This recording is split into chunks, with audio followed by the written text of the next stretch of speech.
네, 안녕하세요. 하이다기 간다 아나운서 조아라입니다. 오늘은 장대국 내과의 장대국 선생님 모셨습니다. 안녕하세요. 안녕하세요. 네, 안녕하세요. 네. 장대국 내과의 장대국 선생님께서는 류마티스 전문가시라는 네네네, 제가 좀 맞습니다. 조사를 네. 다 마쳤습니다. 네. 첫 번째 질문을 한번 드리도록 네네, 하겠습니다. 네. 골다공증에 대해서 이야기가 많은데요. 네. 사실은 제가 젊은 나이라서 그런지 모르겠는데 골밀도가 낮으면은 치료가 필수적인 건지 골밀도 검사란 무엇인지 좀 궁금합니다. 골밀도는 그 말대로 뼈의 밀도를 측정하는 거죠. 뼈의 밀도가 촘촘한지 조밀한지 엉성한지 이런 거를 측정하는데 우리 골다공증이라는 질환 있잖아요. 네. 그거를 진단하고 치료하는데 아주 중요한 검사고, 이렇게 골다공증을 검사해 가지고 만약에 구멍이 많이 났을 경우에는 골절의 위험도를 우리가 판단할 수 있어서 네. 골다공증 치료에 아주 도움이 되는 유용한 검사가 되겠습니다. 골밀도 검사. 네, 그래서 거기에는 이제 여러 가지 검사법이 있는데요. 이 이중에너지 X선 흡수 계측법이라는 게 있고, 그 다음에 정량적인 컴퓨터 단층 촬영, 또는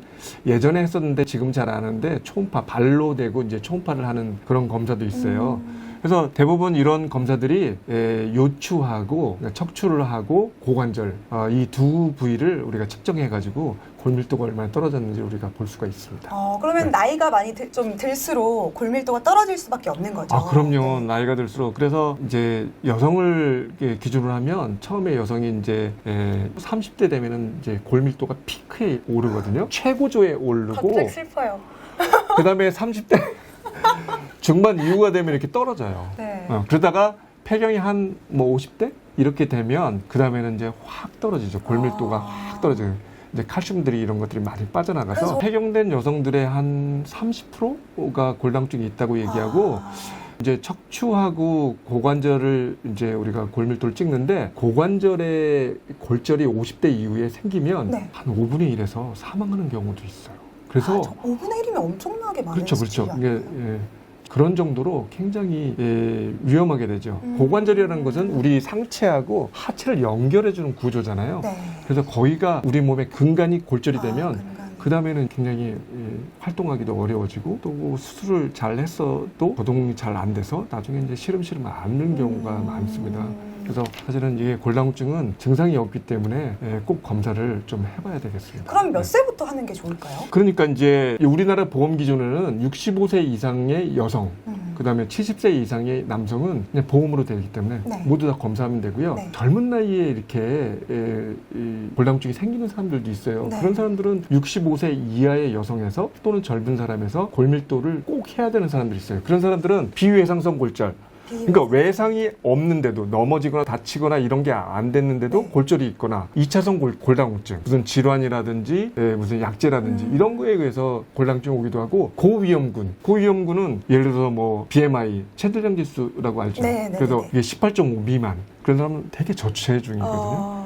그리고 40세 이전에 자연 폐경이 되거나 수술했던 사람들, 이런 사람들은 꼭 해봐야 되고요. 보험으로도 그걸 인정해주고 있거든요. 그리고 2차성 골다공증은 여러 가지 질환들, 그러니까 여기에 있는 갑상선 질환, 부갑상선 질환, 비타민 D가 모자란 사람들, 우리나라 사람들 되게 굉장히 많은 사람들이 이게 비타민 D가 충분히 맞아요. 이렇게 몸 속에서 생성이 되지 않는 것 같습니다. 그리고 뭐 비만 수술이나 위 수술을 하는 사람들, 그다음에 장에서 흡수가 안 되는 사람들, 그리고 뭐 종양들, 골수의 종양, 다발성 골수종이나 백혈병, 림프종 이런 것들, 또 류마티스 관절염에서도 그 류마티스 관절염 때문에 골다공증이 많이 생겨요.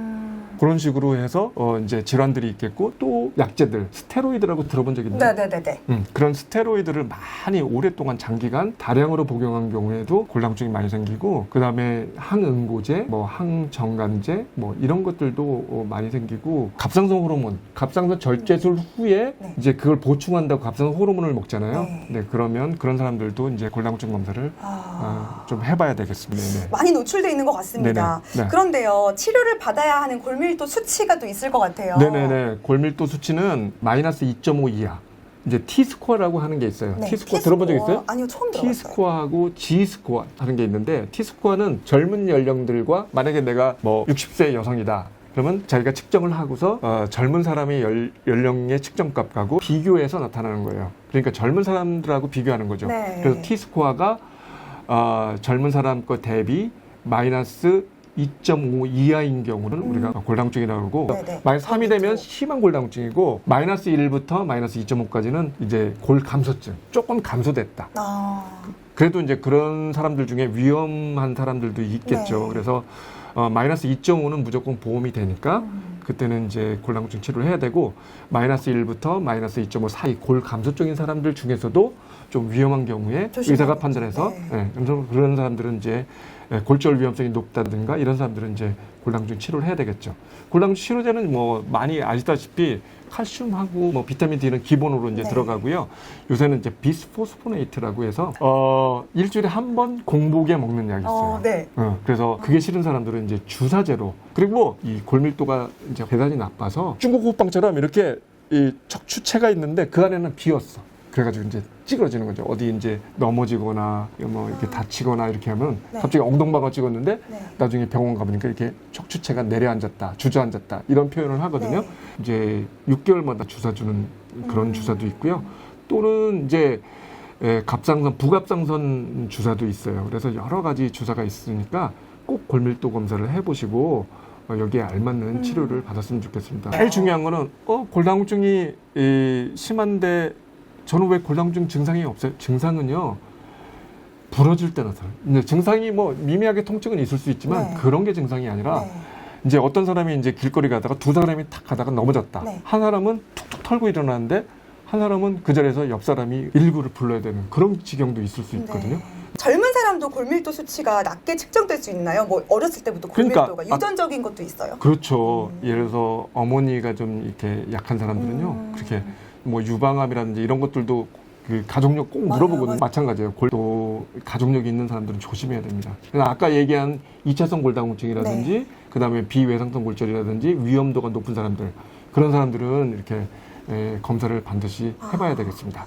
전에 내 몸의 근간을 이루고 있는 거니까요. 아주 중요합니다. 첫 번째 시간 골다공증, 골밀도 검사, 그리고 젊은 사람도 골다공증에 노출될 수 있다고 말씀을 해주셨습니다. 장대국 내과의 장대국 원장님과 함께했고요. 오늘 선생님 좋은 말씀 고맙습니다. 이거 재밌다.